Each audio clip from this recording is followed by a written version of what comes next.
கரூர் மாவட்டத்தில் தங்களை மிரட்டி வரும் சன் டிவி நிர்வாகத்தின் மீது வழக்கு பதிவு செய்ய வலியுறுத்தி மாவட்ட எஸ்பியிடம் கேபிள் டிவி உரிமையாளர்கள் புகார் அளித்துள்ளனர். கரூர் மாவட்டம் குளித்தலை அடுத்துள்ள தோகமலையைச் சேர்ந்தவர் சங்கிலிமுத்து. இவர் இதே பகுதியில் 17 ஆண்டுகளாக ஸ்ரீ அம்மன் கேபிள் நெட்வொர்க் என்ற பெயரில் கேபிள் இணைப்புகள் வழங்கும் கேபிள் ஆபரேட்டராக செயல்பட்டு வருகிறார். இந்நிலையில் சன் டிவி கட்டண சேனலாக மாறிய போது அந்நிறுவன டீகோடர் பெற்று தொழில் செய்து வரும் இவருக்கு லட்சக்கணக்கில் பாக்கி இருப்பதாக சன் டிவி நிர்வாகத்திடமிருந்து கடிதம் வந்துள்ளது.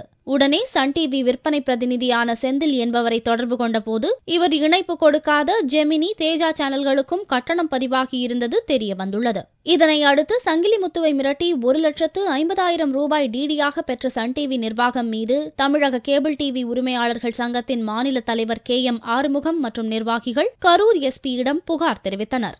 ஒரு வாரத்திற்கு முன்பு என்னிடம் சன் டிவி நிர்வாகத்தில் பணிபுரியும் செந்தில் என்பவர் தோகமலை வந்து டிடி கேட்கும் பொழுது நான் எனக்கு பழைய கணக்குகளை கொடுத்தால்தான் டிடி தருவேன் என்று தெரிவித்த பொழுது சன் டிவி நிர்வாகத்தை நீ கணக்கு கேட்கிறாயா, இல்லை என்றால் உனது தொழில் நசுக்கப்படும், வேற பேருக்கு பாக்ஸ் கொடுத்து விடுவோம், உனது தொழிலை நசுக்கிவிடும் என்று கண்டவாறு பலவாறு மிரட்டி சென்றார். நான் உடனே காவல்துறை கண்காணிப்பாளர் அவர்களிடம் புகார் செய்தேன். காவல்துறை கண்காணிப்பாளர் அவர்கள் தகுந்த நடவடிக்கை எடுக்கப்படும் என்று தெரிவித்துள்ளார்.